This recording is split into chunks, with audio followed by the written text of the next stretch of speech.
आजकल आप लोगों की ज़्यादातर सवाल मार्केट सिचुएशन को लेकर आते हैं, स्मॉल कैप और मिड कैप को लेकर आते हैं, उसके अलावा पैसा बनने को लेकर आते हैं कि भाई क्या मार्केट के अंदर पैसा बनेगा। इसी तरह के सवाल और इससे मिलते जुलते सवाल ज़्यादातर आ रहे हैं। तो आज की इस वीडियो में इन्हीं तमाम तर मुद्दे को हम कवर करने वाले हैं कि सोमवार को मार्केट क्या करेगा, क्या मार्केट पैसा बना कर देगा या फिर डुबा देगा, क्या करेगा मार्केट। उसके अलावा क्या ये श्योर हो चुका है और बॉटम बन चुका है कि भाई स्मॉल कैप और मिड कैप का जो बॉटम था मतलब वो बन चुका है कि अब वहाँ से अब गिरेंगे नहीं, अब स्मॉल कैप और मिड कैप के अंदर पैसे ही बनेंगे। उसके अलावा किस पोर्टफोलियो में अगर रैली आ भी जाती है तो उसका असल बेनिफिट किस पोर्टफोलियो को मिलेगा, इन तमाम तर मुद्दों पर हम डिटेल्स में बात करेंगे। यकीनन जितना सिंपल और आसान लग रहा है, मैटर इतना इजी नहीं है।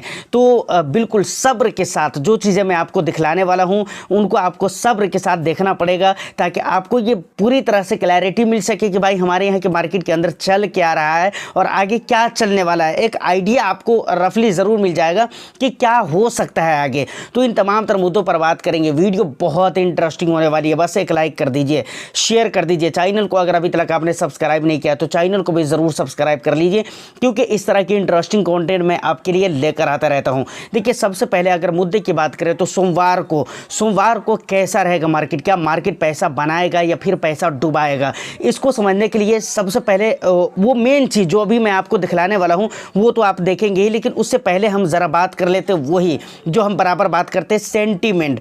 पिछले 2-3 दिन से अगर देखें, लगातार 3 दिन अगर पकड़ कर चले, ठीक है, लास्ट का जो दिन रहा है फ्राइडे का दिन वो उतना अच्छा नहीं रहा है मार्केट के लिए, लेकिन उससे पहले के जो 2 दिन रहे हैं of course Indian stock market के लिए बहुत अच्छा रहा है और बहुत अच्छी 1%, 1.5%, 2% की रिकवरी, इस तरह करके रिकवरी भी दी है। तो उन दोनों रिकवरी को देखकर और लास्ट के इस दिन को भी मतलब फ्राइडे को भी अगर इंक्लूड कर लीजिए तो ऐसा लगता है इन तीनों दिन को मिलाकर के भाई मार्केट के अंदर अब जो सेंटीमेंट क्रिएट हो रहा है वो पॉजिटिविटी वाली सेंटीमेंट क्रिएट हो रहा है। लेकिन एक बात यहाँ पर याद रखने वाली ये है कि भाई अक्सर जब लंबे समय तक की गिरावट होती है तो मार्केट के अंदर इस तरह की पॉजिटिविटी देखने को मिलती है। ये सबसे पहली बात आपको याद रहना चाहिए। सेंटीमेंट की बात करें तो अभी भी गिरावटों का सेंटीमेंट है, ठीक है। अगर पॉजिटिव रहता है लंबे समय तक के तो एक सेंटीमेंट धीरे धीरे क्रिएट होगा पॉजिटिविटी का, लेकिन अभी हुआ नहीं है, मैं ये कहना चाह रहा हूँ आपको। उसके अलावा ज़रा हम देख लेते कि फ्राइडे को यूएस की मार्केट में क्या हुआ था और हैंग सेंग, चाइना वाइना और भी दूसरी जगह जापान वापान की मार्केट में क्या हुआ था। उसके बाद हमारे इंडिया की मार्केट का क्या हाल रहा था। उसके अलावा अगर हम बात करें तो हमारे जो बहुत सारे सेक्टरल इंडाइसेस है उन चीज़ों को ज़रा हम देख लेते हैं और उसके बाद समझ में, वहाँ पर बहुत सारी बातें मैं आपको समझाने वाला हूँ। इसलिए यहाँ पर ज़रूरत है कि कितने पेशेंस के साथ आप इन चीज़ों को सोचते हैं, समझते हैं और देखते हैं। बहुत इंटरेस्टिंग चीज़ मैं आपको दिखला रहा हूँ, चलिए चलते हैं। देखिए, यहाँ पर इंडिया के ज़्यादातर इंडाइसेस आपको शो हो जाएंगे। निफ्टी 50 को देख लीजिए तो ठीक है 0.03% पॉजिटिव में रहा है, मतलब कुछ भी खास नहीं है। निफ्टी बैंक को देखेंगे तो भाई नेगेटिव में बंद हुआ है, फिर निफ्टी नेगेटिव में, सेंसेक्स नेगेटिव में। उसके बाद यहाँ पर आप किसी भी इंडेक्स को देख लीजिए, निफ्टी मिड कैप सेलेक्ट है, उसके बाद BSE बैंकेक्स है, उसके बाद और भी दूसरी चीज़ें हैं जो सारी की सारी चीज़ें नेगेटिव में आपको जा रही है। आप देख सकते हैं यहाँ पर निफ्टी टोटल मार्केट है, उसके बाद ये ठीक है 0.02% की पॉजिटिव में दिख रही है।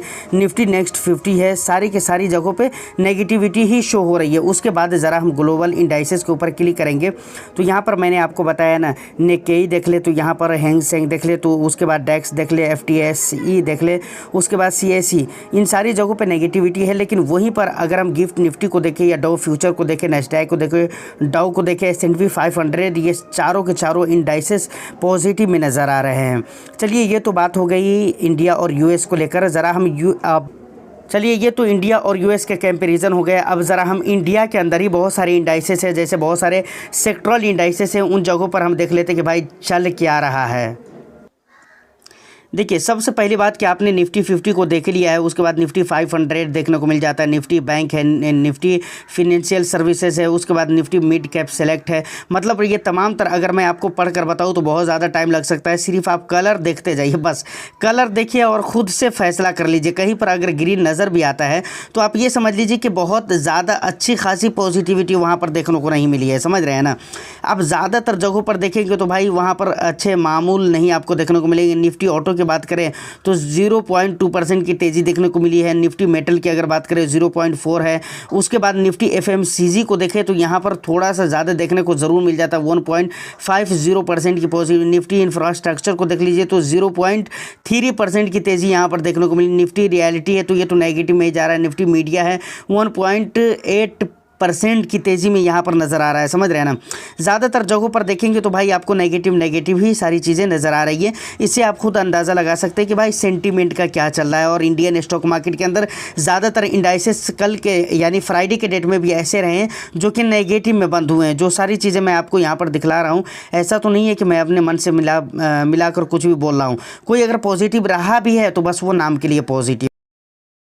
फाइनली देखिए, अगर मैं लार्ज कैप की बात करूं तो आपको पता है कि भाई निफ्टी 50 के पॉजिटिव में बंद हुआ है, लेकिन बहुत अच्छी खासी यहां पर पॉजिटिविटी देखने को नहीं मिली है। निफ्टी बैंक वगैरह के हालात आपने देख लिए हैं।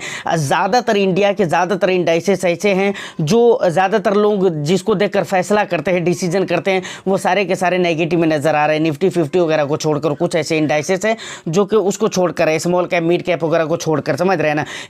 मिड कैप भी देखिए लुढ़क गए हुए हैं थोड़ा सा, है ना। तो कहने का मतलब ये है कि भाई मार्केट का सेंटीमेंट जो है अभी पूरी तरह से गिरावटों ही वाला सेंटीमेंट है। और एक बात और भी, अगर आप देखेंगे तो यूएस की पूरी मार्केट, चाहे वो नैस्डैक हो, चाहे वो डॉ जोनस हो, डॉ फ्यूचर हो, उसके बाद और भी जो भी S&P 500 वगैरह, ये सारे के सारे पॉजिटिव है। लेकिन वहीं पर अगर जापान के निक्केई को देखेंगे तो वहाँ पर नेगेटिविटी नज़र आ रही है। तो कहने का मतलब है जापान की निक्केई से उतना ज़्यादा मतलब नहीं रहता है जितना कि हमारे को यूएस की मार्केट से मतलब रहता है। तो यूएस की सारी मार्केट पॉजिटिव है, लेकिन उसके बाद भी बहुत हद तक हमारी मार्केट में नेगेटिविटी देखने को मिली है, समझ रहे हैं। और दूसरी बात, अगर सेक्टर इंडाइसेस को देखेंगे तो बहुत सारे ऐसे सेक्टर हैं जहां पर रेड कहानी नज़र आ रही है, समझ रहे हैं। और अगर कुल मिलाकर कहूँ ना शॉर्टकट में, तो भाई यही कहानी लंबे समय तक के अभी रहने वाला है। अगर आपको ऐसा लगता है कि मार्केट पूरी तरह से पॉजिटिव हो चुका है या मार्केट के अंदर रिकवरी आ गई या रैली आ गई, बुल रन आ गया, ऐसा कुछ भी अगर आपको लग रहा है तो यकीन मानिए बिल्कुल आप गलत फहमी में जी रहे हैं।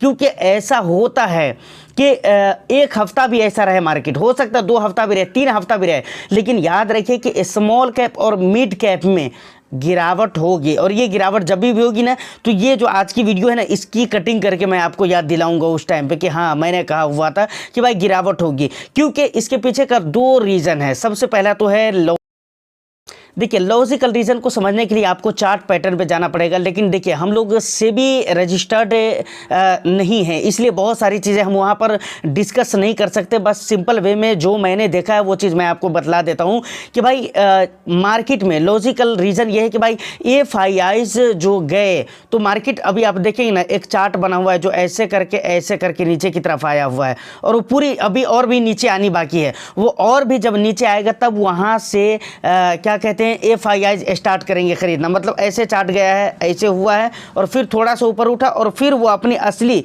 सपोर्ट के ऊपर आएगा। और जब असली सपोर्ट जहां से पहले उसने ऊपर की तरफ उठा था उस सपोर्ट पर आएगा, जब तक उस सपोर्ट पे आएगा तब तक लोग, बहुत सारे ऐसे निवेशक होंगे जो डर चुके होंगे, मार्केट को छोड़ चुके होंगे, जूगा सट्टेबाजी समझ चुके होंगे। और तब वही वक्त होगा जब FIIs वहां से क्या कहते हैं कि बाइंग शुरू करेंगे। इस बात को आप समझिए। और दूसरा है कि भाई मार्केट साइकिल का मतलब यह है कि ऐसा पहले भी मार्केट के अंदर हुआ है या नहीं हुआ है। तो बिल्कुल 2022 के अंदर चार्ट पैटर्न के ऊपर पूरी तरह से नजर आता है कि 2022 के अंदर ऐसा मार्केट परफॉर्म किया था, और मार्केट के अंदर ऐसे सेंटीमेंट क्रिएट हुए थे, समझ रहे हैं ना। तो ये मार्केट साइकिल और दूसरी बात लॉजिकल रीजन, ये 2 रीजन है जिसकी वजह से मैं अभी आपको बोल रहा हूं। और तीसरा एक और भी बहुत बड़ा मुद्दा है, वो ये है कि भाई स्मॉल कैप और मिड कैप के अंदर इतनी गिरावटों के बाद भी आप ये मानकर चलिए कि वैल्यूएशन है, समझ रहे हैं, वैल्यूएशन।